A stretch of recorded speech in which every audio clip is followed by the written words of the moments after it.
Welcome to the Long Range Pursuit Podcast, presented by Gunworks, where we learn about and share long-range shooting techniques, science, and gear.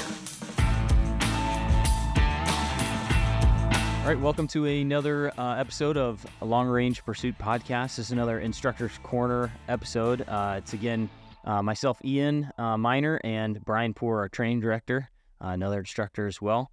Today we're going to be talking about basically your limitations of, I guess we call it the range that you feel comfortable shooting. Kind of deciding your limits. Deciding your limits, yeah. So, I think we'll say, how far are you comfortable shooting on, let's just call it, your big hunt, not just, this isn't just some meat hunt. Let's it's important. So how far are you comfortable taking a shot? What decides that? Okay. And then how can you extend your comfort range? Yeah. So I guess first thing, I told Brian before this, I'm just going to hit him up with this question. That there's not a backstory to it. It's if someone came up to you and said, hey, huge opportunity, you don't know the animal, grab the gun, you don't know what distance it's going to be, let's go. What is your gun and how far are you comfortable shooting it? Because we get this question from students a lot, and there's so much that goes into it, but students will say, how far are you comfortable? How far are you comfortable shooting? I'm like, well, let's hit some of these things. But if you didn't have time to talk about those things, what gun would you grab and how far? Yeah, so I grabbed my Magnus 30 Nozzler, and I'm pretty confident with that gun. The gun and the system, I'm completely comfortable out to, I'd say 800 yards. And the way I view it is I have that 800 yard distance based upon my ability to, take it out in the morning, shoot a cold bore shot at a vital zone size target at 800 yards and hit it a vast majority of the time, unless there's something going on with weather or conditions. So I trust the equipment out to 800 yards. And I trust myself in the right shooting position out to 800 yards. But then conditions based, I would subtract from that based on some of these aspects we're going to talk about that might shorten that range. So it's like best case scenario. Yeah, best case scenario. Your gun, weather's great. Yeah, weather's great. You have time. Great shooting position. I'm nice and relaxed. I'm not huffing and puffing from climbing up on a ridge. Right about 800 yards is probably kind of where I'm comfortable. Yeah. To me, it's my 28 Nozzler and a Verdict, which is cheating, but in a big, heavy gun. But same deal. We talked about this. We have the same number. 800, I feel, is confident out to there with great conditions. Yeah. And I think, what Gunworks is not, what we're not trying to sell to you is like, hey guys, how far can you shoot? When people come to class, when we do introductions and stuff, we don't say, what's your furthest shot? Everyone tell me your furthest shot, because that's not what we don't care about that. Obviously, it's cool to shoot something far, but the goal is to extend your range and your comfortability to where you have more opportunities to take a game animal. Yeah, I look at it as like I'm trying to extend everybody's slam dunk range. Sure. I always start out a class by saying, I'm not here to teach you to shoot elk at 1,000 yards. If you choose to, that's on you. But I am here to make 500 or 600 yards feel like a slam dunk. Sure, absolutely. They feel confident they're going to be able to take it. Yeah. Yeah, awesome. And which is very common out here. Yeah. So, okay, well, let's break it down a little bit then. How about what decides this range? So, what rifle, what bullet you're shooting even, right? So in your 30 Nozzler, it's going to depend on the game that you're shooting now too, because the size of idles and whatnot. So, I think, if we're looking at just the rifle bullet combination, outside of anybody's shooting capability or something like that, you got to look at the terminal performance of the bullet. So for most of the bullets we shoot, that retained velocity when it gets to that target, however far out it is, we want that retained velocity to be somewhere around 1,800 feet per second minimum. So once it drops below that, even if we're capable of hitting something further than that, the bullet's not going to perform the way it's designed to. So we kind of define the max terminal range as being at that point where it drops below 1,800 feet per second. Now, with most of our modern cartridges, obviously the 28, 30 nozzle, 300 PRC, 7 PRC, that range is well past that 800 comfort zone that I personally have. Mm-hmm. But it's out around anywhere from 1,000 to 1,100 yards, depending on the exact bullet combination. But there are some, bullet combinations that people may shoot. For example, if I take a a 6.5 Creedmoor with a Barnes LRX bullet, that bullet needs 2,000 feet per second to expand, and it drops below that right about 600 yards. So if you're trying to shoot that little caliber, that could be an aspect that you have to consider. Yeah, The terminal. Maybe you're crushing targets out to 800 and you feel confident in that, but you have to think, what is this bullet going to do? Yeah, the bullet has to perform. Yeah. So that's the hard part, is like the deeper you get into shooting and hunting, and it's like anything else, the deeper you get into it, the more you're like, oh crap, this matters. And to me, my background was shooting some whitetails at 100 yards to all of a sudden sniper world to now back into the big game world, but now it's serious, and we're shooting longer range on animals than just the whitetail back in Nebraska type of thing. So the terminal ballistic stuff, we shot the 175 Sierra Match King, and it's whatever. It's going to hurt a human. Take them out of the fight. But an animal, it's a different story. They're tough. That bullet needs to perform. Yeah, so it's a whole nother diving deep into, what bullet are you using, and you have to know your bullet. Yeah. What about just the animal you're shooting? Because, okay, 28 Nosler is the one I'm going to. If someone just said grab one, let's go. But if they're saying, hey, we're going to shoot a cow elk or a mule deer or something like that, now I'm like, yeah, the 28 would be great, but do I need that? I don't need that. I bring the 6.5 PRC at that point, or a 7 SAUM. Yeah. And I'm probably going to shoot it great, and because it's not going to be kicking as much, recoiling as much, I'm going to be able to shoot it great, not have to be so on top of my fundamentals. Yeah. But I've also now shortened my range. Yeah. Maybe not in that 7 SAUM so much, but let's say I come down to a 6.5 Creedmoor again, like you're talking, because I've got a mule deer hunt, so I'm going to bring out the Creedmoor, let's say. People are going to hate me for saying that. I love my 6.5 Creedmoor. Yeah, actually, I'm so comfortable with my 6.5 Creedmoor that I will probably use it mule deer hunting over the 30 Nosler just because I am so comfortable with that gun. Yeah, those are the two. I would bring my 28, or bring my Creedmoor, because it's so confident in it. And what people don't understand sometimes is that, everybody thinks like with enough training you can learn to shoot a big gun just as good as a small gun, and to a certain degree they're right. Training really helps. But just the physical aspects of recoil, and we're not talking about your ability to handle recoil without flinching. We're just talking about the amount of movement there is in that rifle before the bullet exits the barrel. And the bigger the caliber, the bigger the bullet, the heavier the powder charge for the same pound weight rifle, or the same weight rifle, the more that rifle moves before the bullet exits the barrel.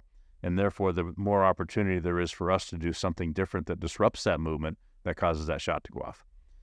So I think inherently a 6.5 Creedmoor or a 6.5 PRC, because of shooting a lighter bullet, is always going to be easier to shoot in kind of awkward positions when everything's not perfect than the big gun.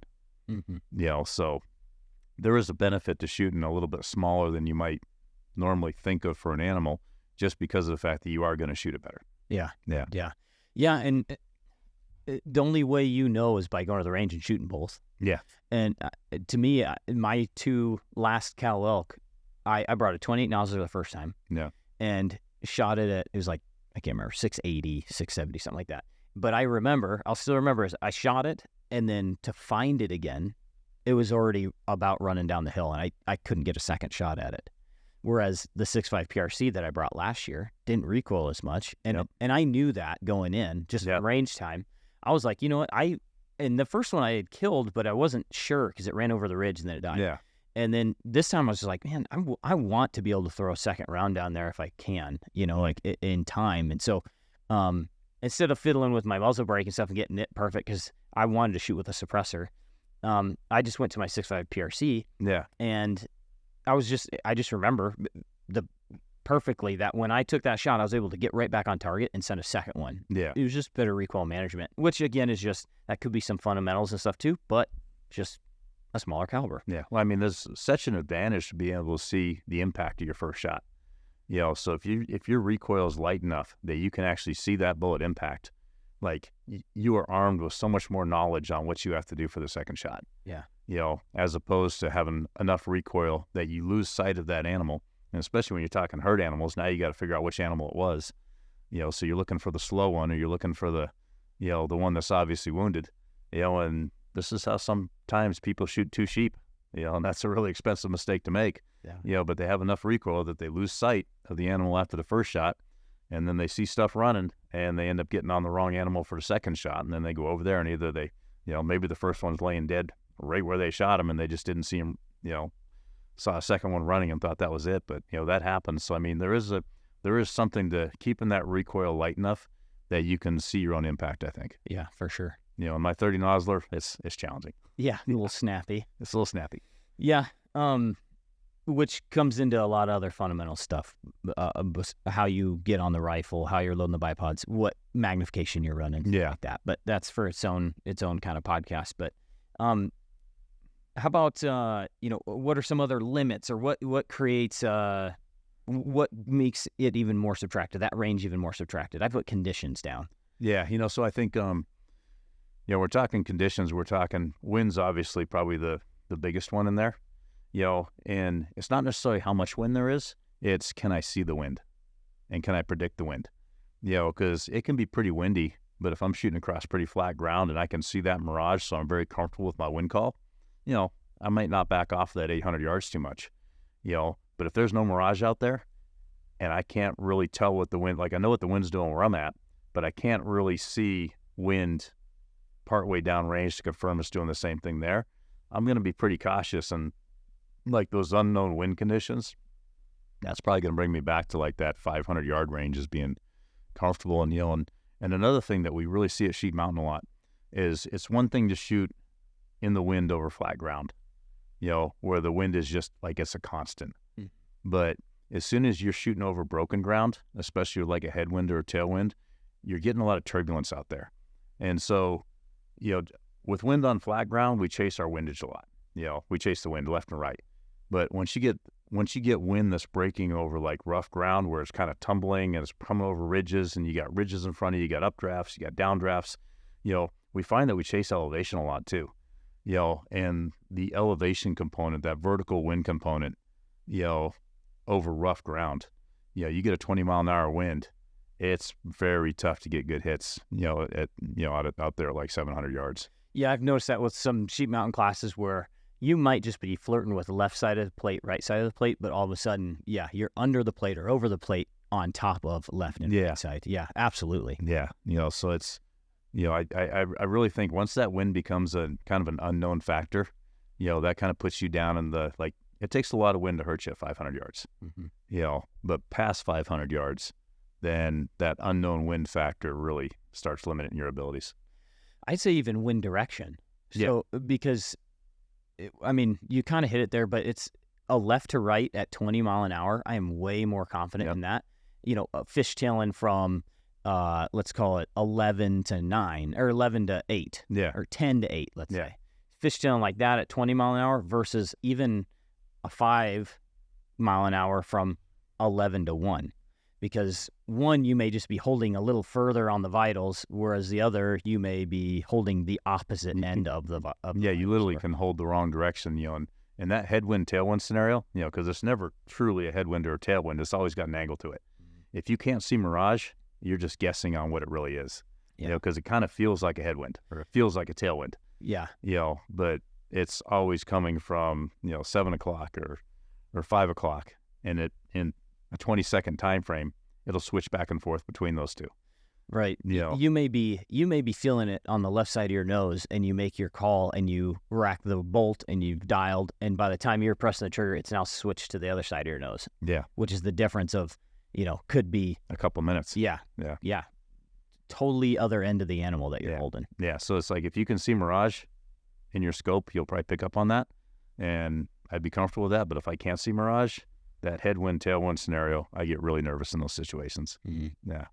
One thing I didn't write down, but would also a factor in this to me would be a spotter, because I want to spot my own rounds, but another person to see the wind differently than I do, or to confirm with me or not.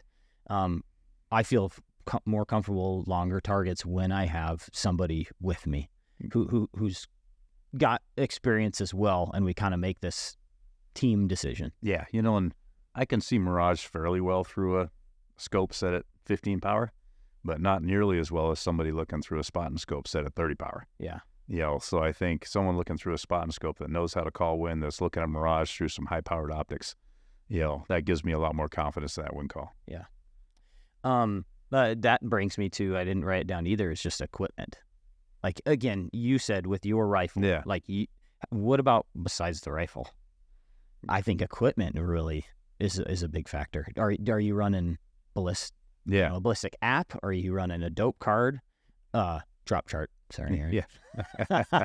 or are you using Ballistic Rangefinder? Yeah, I mean, I think having that Ballistic Rangefinder is huge, because that's taking everything into account. And then when we talk about that wind call, if you actually toggle that wind into the Ballistic Laser Rangefinder, now it's including aerodynamic jump, which normally isn't included if you don't put the wind in there. Mm-hmm. And, half a minute at 800 yards matters. Yeah, absolutely. On getting your elevation. So if I didn't have a Ballistic Rangefinder, I would go from 800 yards. I would probably bring it down to 400, me personally, because at that point I'm using a drop chart at that time, right? And then unless I did the homework beforehand and I found what I think the weather's going to be, the elevation I'm going to be at, and I made a drop chart according to that. Yeah. Then I'd probably bust it out to maybe 600. Yeah, I mean, I was thinking off the top of my head, like differences in temperature and elevation, they really start to hurt you. They don't really start to hurt you too much till you get past about 600. I'm thinking, but then you add aero jump in there too. Yeah, you add aero jump in there. Yeah. Vertical component of wind. Yep. We've talked about that before, but the left to right wind, that bullet will nose into the wind, but it also will drop faster. Yeah. And a wind from the right to left, again, the bullet will nose into the wind, but it won't drop as fast. It kind of climbs that wind a little bit. Yeah. So if the cool thing about the Ballistic Rangefinders using the BR4 or BLR10B is when you input the wind, it adds that to your ballistic solution. And so it adds that half a minute or more into your hold. Yeah. And at 600 yards, half a minute's 3 inches. And if you get your wind call wrong by a little bit, there's a lot of factors that can stack. But okay, let's move on then. How about positions? Your position will dictate your range limit. Sure. Yeah, completely. It's like the stability of your position, and it's like when we do like the field marksmanship course, we talk a lot about wobble zone, and to have a good shooting technique, you just have to be stable enough that your crosshairs are floating around inside your target, and you just ignore that movement and just press until that shot goes off. That's what it takes to shoot a good shot. Now, what happens is if people aren't real stable and they're having difficulty keeping the crosshairs on the vitals, and those crosshairs are kind of floating around a lot, is they're going to try to time the shot. They're going to jerk the trigger when they think it's right, and they're probably going to disrupt that shot more so than if they just press. Yeah. So for myself personally, that kind of last test I do before I decide if I'm going to shoot or not, I'm all set up, I'm all ready to go, is what's my wobble zone? And if my wobble zone is not comfortably staying inside the vitals and giving me enough leeway that I can have a little bit of an error somewhere else too, then it's like, hey, I either need to do something to make this position more stable, or I need to get closer. One of those two. Yeah, and that's the hard thing to do, is to, once you have set up a position, to change it. Yeah. Guys will get in the tripod sitting, and they'll get set up, and they're on them, and now it's like, I have to shoot. It's like they're going to try to make it work, and this is where I really think training comes in. And we do a lot of repetition, a lot of equipment management stuff, in some of our courses, in that field marksmanship course, with the concept being is like, the more times you build that position, the better your chances of building it pretty close to perfect when it matters. Because if you don't build it perfectly, you're going to make it work, but it's not going to be right. Right. You're just going to try to make it work, and you're going to shoot a shot that's probably not as good as it could have been. And I teach it. And I've been in that position. Oh, yeah. I shot at an antelope last year in a kneeling position that I knew was not a good position. I was on it. My wobble zone was in there, but I knew my rear support was not what it should be. Yeah. And I missed, you know? And then I shot him very soon after from the same position with better rear support. But it's like, why didn't I just do that in the first place? Might just fix it in the first place. Yeah. It's just so hard to commit to once you have set a position to change it, and you're committed to it. Yeah. So Yeah. Like Brian said, learn how to do it. So when you set it up the first time, you're 90%. It's going to be ready and right the first time. Yeah. And there's so many techniques that we teach that help you do that. Yeah. I think the other thing too is just like, that's you certainly have to consider is kind of like your mental state, and, because if you're huffing and puffing and kind of excited still, or you kind of have that kind of nervousness, that excitement from like, oh my God, there's the animal, it's like your shooting capability is probably not as good as it will be if they're fairly stable and you've got the ability to catch your breath, and then on an empty chamber, dry fire on them a few times. That just completely calms down your mental state, to where you've gotten used to seeing that animal. You've gotten used to putting the crosshairs on that animal. So if you've got the time, man, if you can dry fire on them a couple times, I mean, I think that is just such a huge benefit. Yeah. To helping someone calm down and helping someone fire a good shot under a little bit of pressure. The psychology behind it. That's cool. I and it wasn't like this taught thing. It was almost like a pride thing. It's like, this is, I mean, not everybody went through for, sniper school, but to me, it was when I got out, it was like, this is my profession. I have to be in that mental state. Yeah. And so hunting was the same way. I've never had buck fever, and not because I'm so cool, calm, and collected. It's because previously or before I got there, I put myself in the state that it's like, this is my profession. This is what I do. Mm-hmm. I'm going to be calm, cool, and collected, and I'm sure someday something will come out that I will be freaked out by, right? Yeah. I'll get that. You actually see a deer with horns on it? Yeah, exactly. Brian knows me too well. Not a flat top? Brian knows me too well.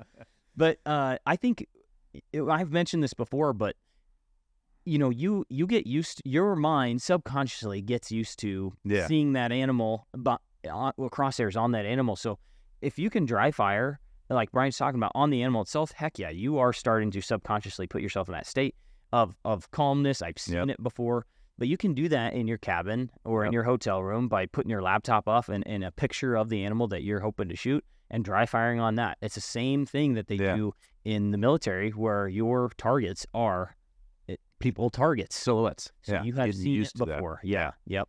So it's not all of a sudden this, oh my gosh, first time I've seen it type of thing. I think there's something to be said about that big time. And why not bring it over to the hunting world, which is cool. I think archery does a really good job of that. Oh yeah, a lot of animal targets. Of 3D shoots and And I'm not a archer. I've noticed that, and I'm like, that's brilliant. Yeah, I tinker with a bow. I hesitate to call myself an archer. Yeah, I'm not at that level yet. Yeah, it's another hobby that goes down a rabbit hole. But what else, Brian? I think getting back to the equipment a little bit. When we first started this out, we talked about just out of the gate what range you're comfortable at. And I said 800 yards.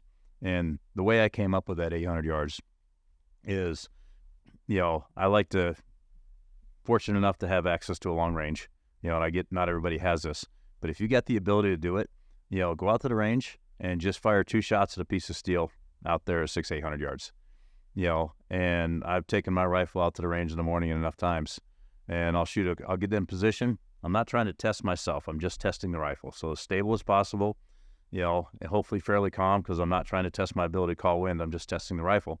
And if I can consistently put a cold bore shot plus a follow-up shot just to make sure that cold bore wasn't a fluke in the vitals, at whatever range, then I'm very comfortable that if I do my job and I read the wind correctly, the rifle is capable of, putting the bullet where it needs to go. Yeah. And so that's how I came up with that 800 yards with my 30 Nosler.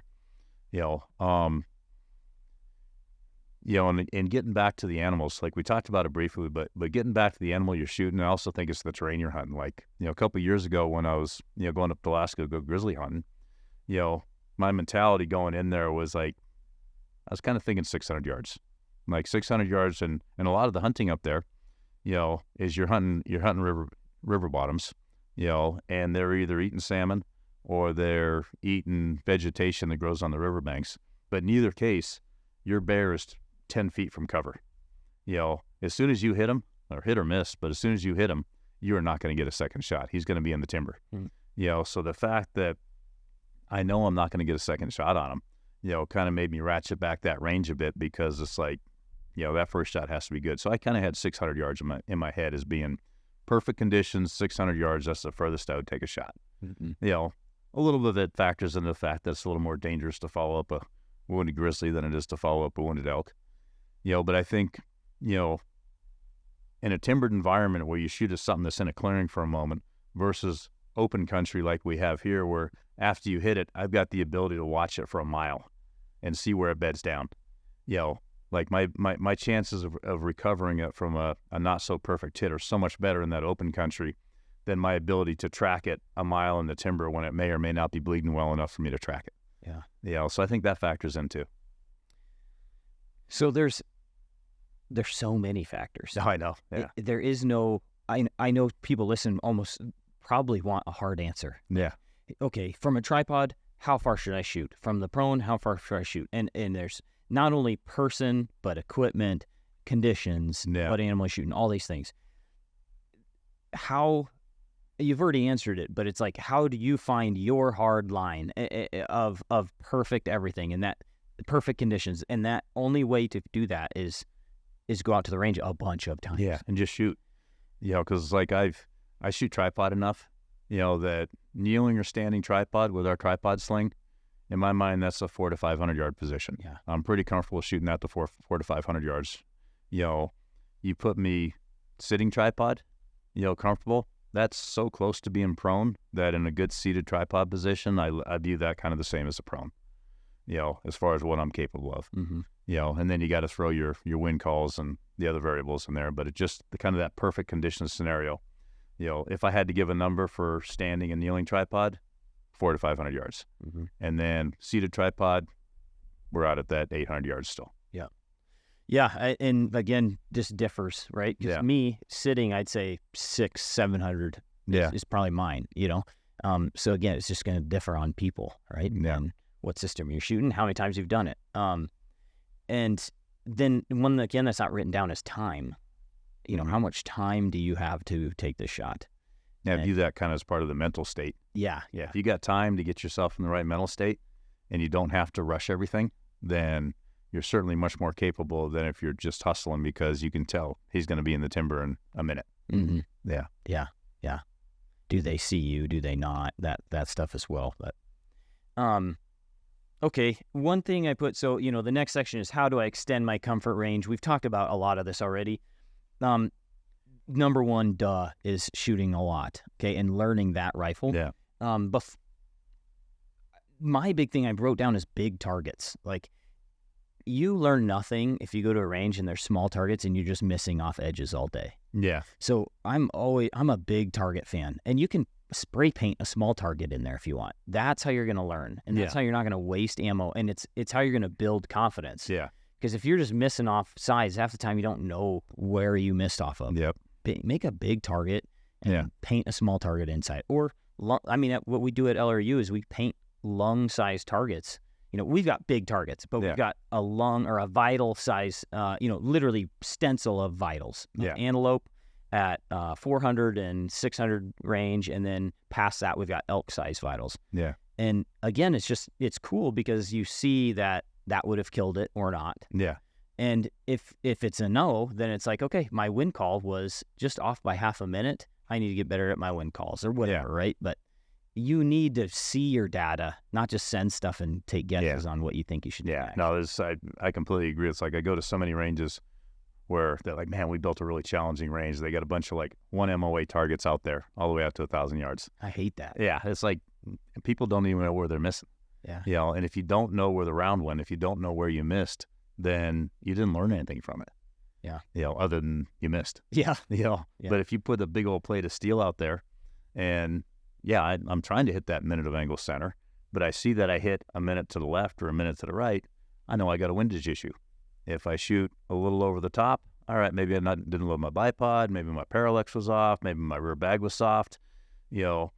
If you're hitting high and low, it's like, okay, is my breathing off? It's like you can self-diagnose so much better when you see where every shot went.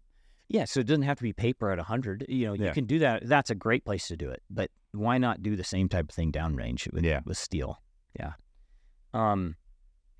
Cold bore testing, you talked about that.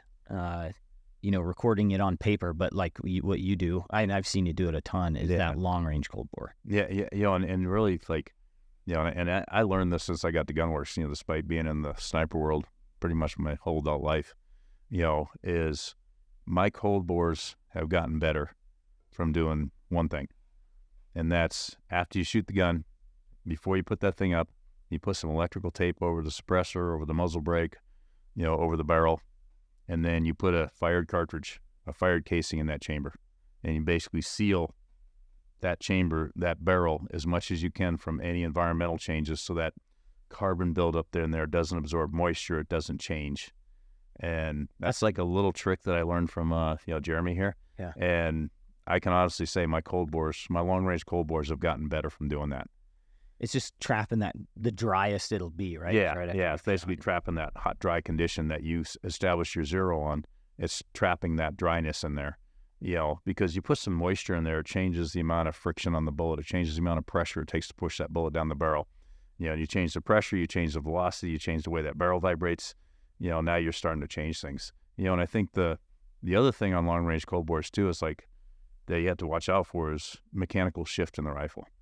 You know, and what I mean by that is if I do something to cause, like everybody wants to look at the scopes and say, oh, you got to protect your scopes. Absolutely. You know, and yes, you do. But I honestly think that mechanical shift inside the rifle action in the stock causes more cold bore problems than scopes. I mean, scopes are pretty high quality now. They're pretty robust. I mean, you can pound a stake in with them and they, you know, you don't break them. But like say, for example, I'm crawling along, if I'm stocking something and I have my hand on top of my rifle, so I'm basically putting weight on the middle of the rifle. When I got the buttstock supported and I got the barrel supported, I'm essentially trying to bend that rifle. And I can take pretty much any rifle out to the range. And if I lay it on its side and put 30 or 40 pounds of pressure on it and predict my first shot's going to be, if it's basically on the right side of the gun, that cold bore shot's going to be a minute or two to the right. And then after that cold bore shot, it'll probably settle and it'll walk back to center. Mm-hmm. Same thing if I flip it over, so I'm putting pressure on the left side of the gun, I can make that cold bore shot be a minute or two to the left. You know, so it's thinking about how we handle our rifles in such a way that we're not putting impact or pressure on them that causes that action to want to shift inside the stock. You know, crashing through the timber with a rifle barrel sticking 2 feet up over your head. You know, and that rifle barrel's whacking on branches and logs. Every time it does it, it's wanting to shift that action inside the stock a little bit. You know, I think the Gunworks wedge system, you know, is probably one of the best things out there to minimize the chances of that happening, but it's still there. Yeah. You know, so it's like taking care of your equipment. Yeah. And I almost think like, does it depend what caliber you're shooting? Is it going to shift more or whatnot? I saw it in a 22 mag just the other day. Did you? Yeah. Took it out of the stock, put it back in, changed trigger. But my first shot was like, I'm not joking, like 4 inches low left. Yeah. And then I was like, oh crap, you know, I'm gonna have to do some adjusting. Let me shoot one more. And then I stacked 3 right on top of each other, almost back to center. You know, it's like just from taking it out of stock, putting it back in, that first shot had to reseat itself. Yeah. You know, because recoil seats that recoil lug in the happy place. Yeah. You know, and, you know, successive shots just beats that into like whatever that happy place is. But then if we do something that moves it out of that happy spot a little bit, that first shot will reseat it, you know, and you just wonder why you missed. Yeah. Yeah. But the reality was you had a mechanical shift and the first shot reseats it. So now you take it and you shoot. You're like, man, I just missed something. That was crazy. You know, and you take it and you shoot it on paper and now it's right. And you're like, why'd that happen? Yeah. You know, there's that mechanical shift. Yeah. Yeah. And you're absolutely right. Everyone first immediately like the scope or the gun slides off the tree trunk, hits the ground. The first thing they think is, I just messed my scope up. And you probably didn't. You probably. Yeah. If there's a problem, it's more than likely it's that mechanical shift. And sometimes it'll take more than one shot to walk it back. You know, you'll literally like watch it, you know, over 3 or 4 shots migrate back towards center. Mm-hmm. You know, and that was mechanical shift. Yeah. So there's so much to learn on that. And then how do you best avoid that? Okay, not putting stress on your rifle, but the wedge system. Yeah. Yeah. I really think that wedge system, because, you know, what that wedge system does is that keeps that recoil lug pinned up against the mating surface in the stock. Mm-hmm. You know, and absent having a wedge system or having a glass bedding job, which literally traps that recoil lug in place, you know, there's nothing preventing that action from, you know, with rough handling, from migrating forward a little bit and migrating out of that seated position, that the first shot's going to reseat it, but that first shot's probably not going to go where the next shot is. Yeah. Yeah. That's that's what it takes to shoot long range. Yeah. It's tough. Yeah. It takes a lot of attention to detail, that's for sure. What kind of goes into that, shoot your rifle a lot, I say, but minimal rifles I put on there. And I forget who says it or if it's a made up quote or whatnot, was the beware of the man. Beware the man with one rifle. Yeah. No, There's something to that. Oh, there's definitely something to that. Because throughout my whole life, I feel like I've never been able to really kind of know more than 2 rifles at the same time. In other words, to stay on top of them where I was very comfortable with more than 2 rifles at the same time. And once you get more rifles than that, you forget the behavior of each one. So like right now I've got 2 that I trust. Yeah. I've got a safe full of stuff that I would have to spend quite a bit of time with before I'd be comfortable taking it on a hunt. Even if you trusted it in the past. Now, I trusted it in the past, but I've been away from it for so long that I haven't shot it for so long that I'd have to spend quite a bit of time with that specific rifle to be comfortable with it again. Yeah. And that brings us back to the limitations thing. That's that I remember in the Marines that one of your not assignments, but one of the things you did when you were deploying was you would go to the commander, the company commander, and you would say what you can offer them. Yeah. And then they can put you on the battlefield, where they think will best suit the mission. Yeah. And we would literally say with a 308, we would say, and, maybe we're inflating a little bit because we just want to trigger time too. Yeah. We'd say, I'm confident at first round impact at 1,000 yards. Yeah. Like that's what, and they're like, well, what about the SAS, like 800? Yeah. And, again, maybe inflate a little bit, but if we're talking BMP size targets further than that, but yeah. Yeah. But you knew that gun so intimately. Yeah. And you could, because you did it every day, no joke, could call wind at almost a mile per hour. Yeah. 308, you have to be able to do that to shoot that far. And even though this is our life and we teach it and stuff here, it's not every day anymore. Yeah. I mean, it's long range every day, but it's not trigger time, judge and wind every single day. No, we spend a lot of time watching other people shoot. Yeah. A lot. Yeah. Yep. Which is great for reading wind as well. Oh, yeah. It really helps with reading wind. But I feel like I've lost that a little bit to where if someone said that same 308, I'd be like 700? Yeah. 600? It was probably a little bit of youthful overconfidence going on there too. True, yeah. But there's absolutely something to be said to know your rifle, to make it sound sexy is intimately, right? And you have this relationship. There are many rifles, but this one is mine. Yeah. Right? Yep. Truth to that. Yeah. Anyway, how about knowing the insides and out of the Ballistic app that you're using? I think you have, because if there's any issue in the field, you have to be able to diagnose it and fix it. Yeah. Right. So whether it's an app and you're just using an app, whether you're using a Kestrel, or you're using a Ballistic Rangefinder, we see so many guys, and I understand because we're so lucky that we use it every day. But there's so many guys that show up to a hunt and they have no idea how to use it. Yeah, they've got a Kestrel that they bought that they don't know how to use. Yeah. Yeah. So it's, you don't know if something's wrong. Yeah. Or you don't know how to fix it if there is something wrong. Or you don't know how to just get the information you need out of it under a little bit of stress and pressure. Yeah, for sure. Yeah. Yeah.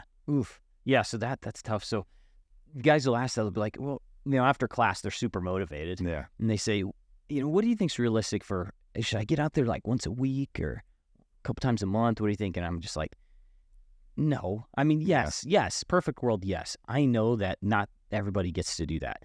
To me, it's if you have a hunt coming up, it's like 2 to 3 months before that. Because one, if there's something wrong with your equipment, you got to have a turnaround time to get something. Make sure something's get it fixed. Yeah. And then you need to just get so familiar with it. Like, okay, 2 months before your hunt, get your stuff out, zero it, check data, know how to check your data. If you don't, you got a YouTube or go to a course. Yeah. Going to a course is such a great opportunity or help benefit before hunt. But you don't shoot all year. Let's say you don't shoot all year, but then the 2 months before your big hunt, that's when you bust it out. Yeah. And then you're hey, sorry, it'd be my wife, it'd be Ashley. Sorry, Ashley, I got to go to the range tonight. Yeah. You have to do that. Otherwise you're showing up there and your rate of success is going way down. Yeah. That guide success is going way down because you're not prepared.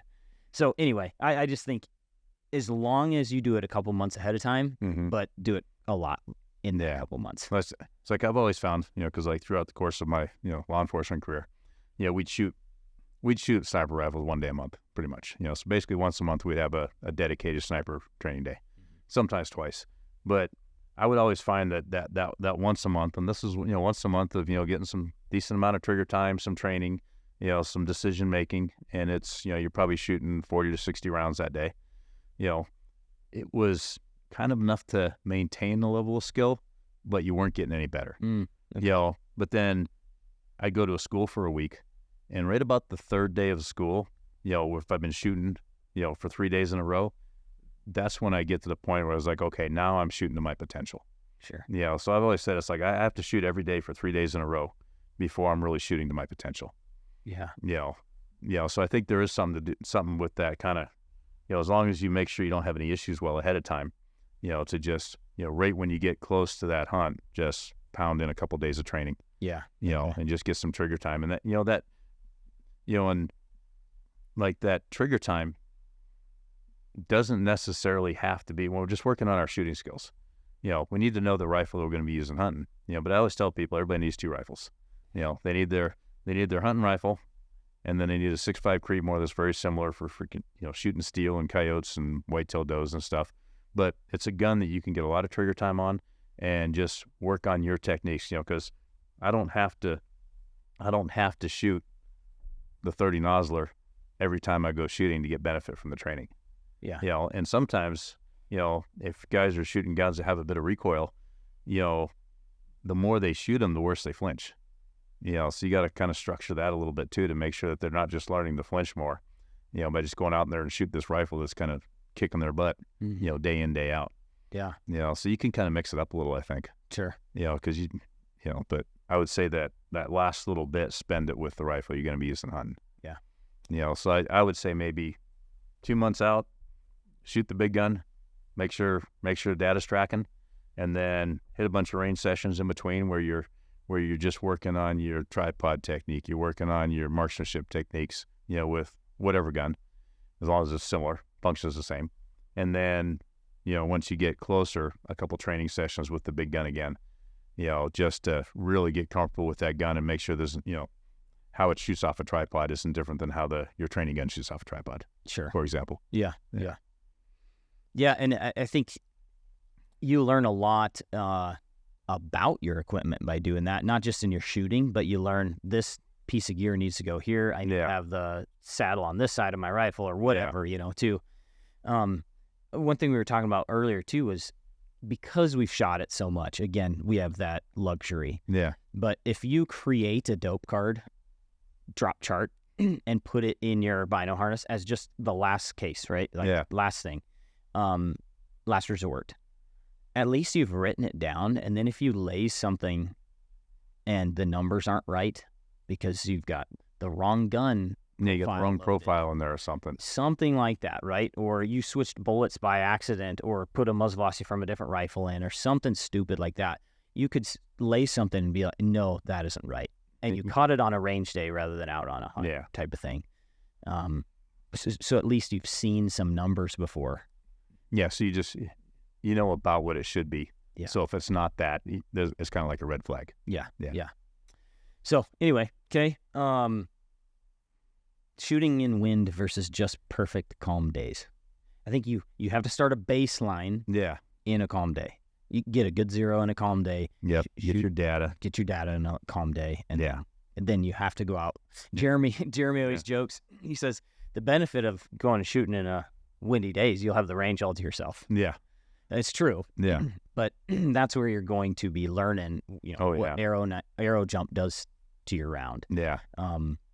What positions you can be in certain wind speeds. I can't be in the standing in 20-mile-an-hour winds. Because it's just moving my body so much. So there's a lot you can learn from shooting in the wind, obviously. But that's great too. It's like you want to shoot during those inclement weather conditions.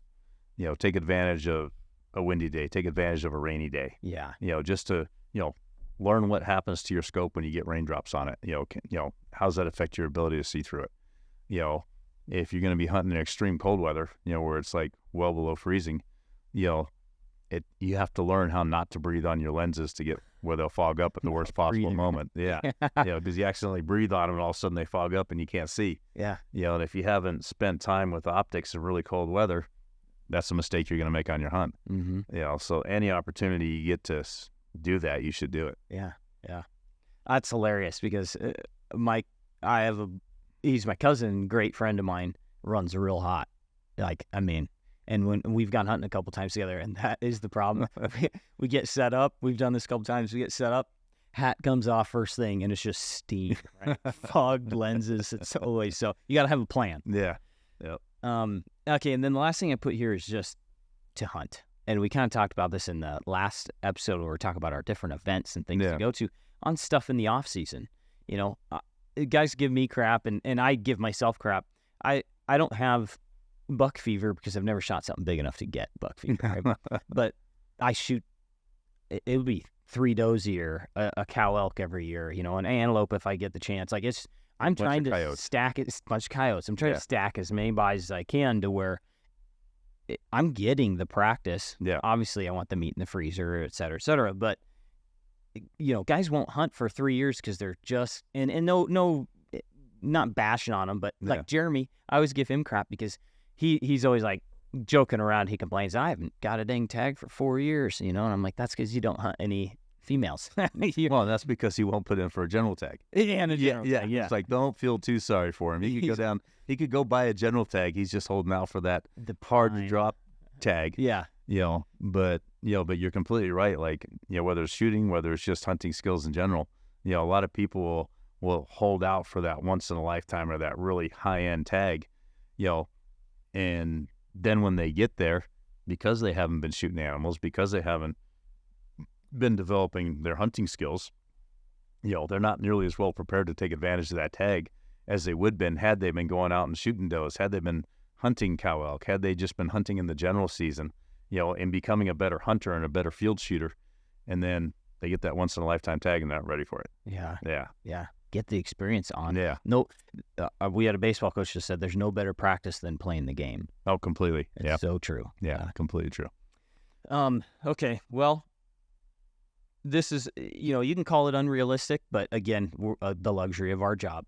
But we did this a luxury of being in the Marines, and it didn't look goofy on the street, but we would carry wind meters and rangefinders with us. Yeah. And that was one of the constant things you did was, on your way to the chow hall or whatever, is how fast do you think the wind's going? I'm going to guess 5. I'm going to guess 7.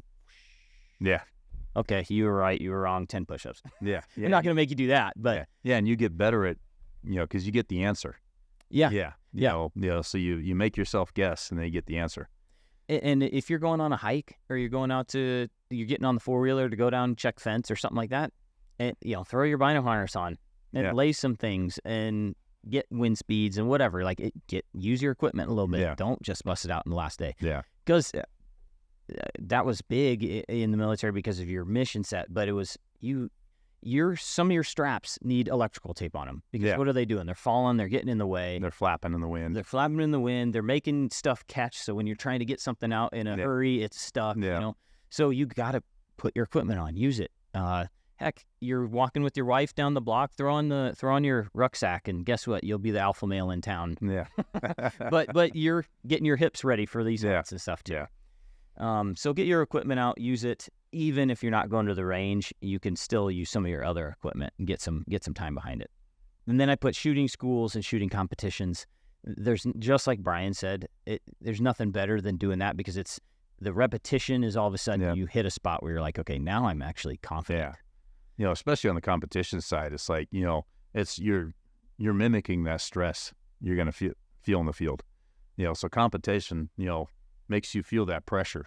And you learn how to perform under pressure better. Mm-hmm. So anytime you can, do a competition or something that creates some pressure on you and then successfully accomplish the task that you need to to get a good hit under that pressure, you're going to be better at shooting under pressure. Yeah, for sure. We've got a student that is a friend. He's part of the Gunworks community now. We call him Judge Kelly. He was a judge in the prior life. Awesome guy, but he's like, I haven't hunted since I can't remember, he said 14 or something. Yeah. He had a bad experience where he wounded an animal and he just didn't want to hunt after that.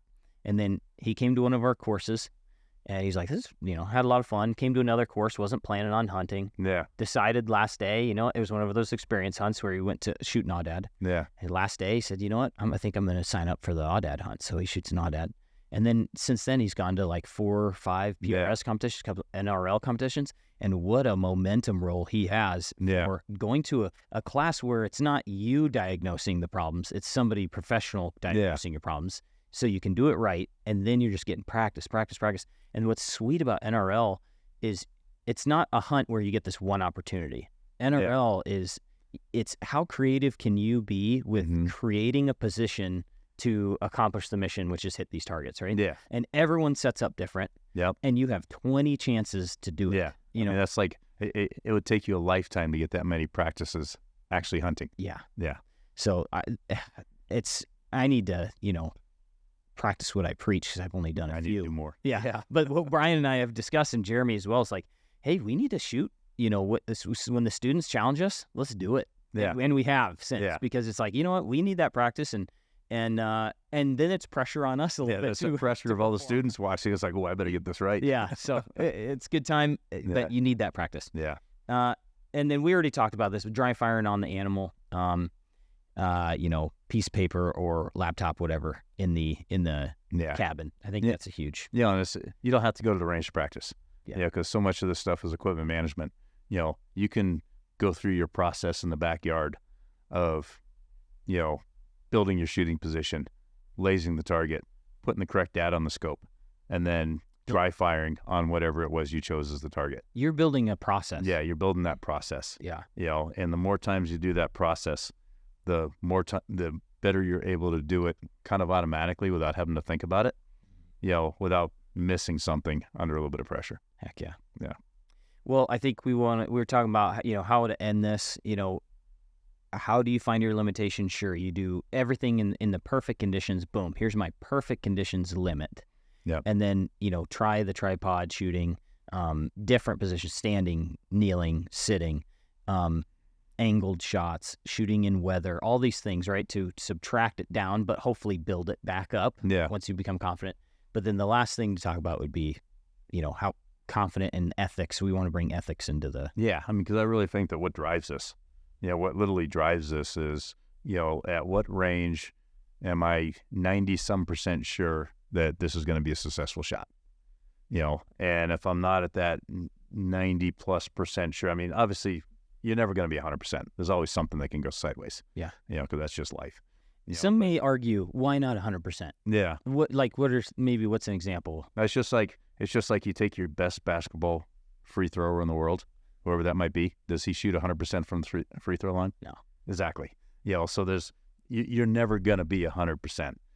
But I want to be like in that 90 percentile, confidence in my mind that, I'm going to be successful. There's always things that can affect that, and I think you have to look at the ethics side of it, because ultimately at the end of the day, we're fortunate enough to be able to, hunt these animals, because it's a great way of life, and it's great food and it's great protein, but we kind of have an obligation to do so ethically, and if we're gonna kill something, to kill it quickly. Yeah. Yeah. And, I'll be humble in saying that even in that 90%, I have had a bad shot, right? And everybody has if they've hunted long enough, but, I'm not trying to dish the blame. Like, I've had bad shots. Yeah. And you go up to the animal and you feel sorry. I've literally walked up and said sorry to an animal. Yeah. Yeah. It's sad. Yeah, it's sad. And I'm I want to kill him, right? Yeah. My goal is to kill this animal. I'm not going up there as thinking of it as a pet. I'm getting this, we're going to eat it. Yeah. But when I do have that absence, I literally said sorry. Yeah. Petted it, said sorry. Yeah. It's sad. But it's a beautiful creature God gave us, and we have the obligation to take good care of it. Yeah. Yeah. Yeah. So, respect. Yeah. Yes. It's kind of that respect for the animal, respect for what it provides you. Might be a little different if we're talking coyotes. Yeah. But really it shouldn't be, but it is. Yeah. But it's like respect for that animal, and it's like, hey, if I'm gonna if I'm going to take this animal's life, I want to make sure that I do it in such a way that minimizes the amount of suffering, you know. And I think also as a community, to kind of protect ourselves from the haters, you know, we can't have people that just run around being a bad example. Yeah. You know, because all that does is it just, you know, opens the door for people to close down what we love to do. Yeah. Yeah. And I think through more experiences, you know, hopefully you're 100%. Hopefully you're 100%. I wish that on everybody. The sad or the bad experience that you have, I think makes you closer to that 100% after. You learn from it. And then you get closer, or you get better at reading wind or whatever, because you're committed, because you don't want that feeling. You don't want that for the next animal too. Yeah, that's what kind of drives me to train, is not so much the success, because it's like I'm pretty sure I can, you know, I'm pretty sure I'll be successful. I'm going to hit it, you know. But what drives me to train is just that difference between a perfect hit and kind of just a messy rodeo type situation where you got to chase it, you got to shoot it again. Like, I hate that. Hate it. Yeah, and that's what drives me to train. Yeah. Well, what's the send off, Brian? That's the last piece of advice. I think that's pretty much it. Okay. That's all I got. Well, thanks guys for listening, and hopefully, you know, you're coming out to classes, whether it's ours or somebody else's training. Hunt more, right? Hunt the doe tag stuff. Yep. You know, if you don't want the meat, there's food shelters that do. So, well, just good luck to everybody this hunting season, and hopefully this at least gives you an idea of something, or at least some ideas to train on. Yep. And if it doesn't, you know, just give you this hard line, come visit us, and we'll put you through school, and you'll find a line somewhere in there. So, thanks, guys. Yeah. If you like what you're hearing here, please take a second and give us a 5-star rating and a positive review on iTunes or on your favorite podcast app. We appreciate your feedback and suggestions for topics you'd like discussed, or questions you want answered on the podcast. You can reach out on Facebook or Instagram, or send us an email to podcast@gunworks.com. Also, be sure and check out our full offering of long-range gear at gunworks.com. Use promo code LRP for free shipping on any order.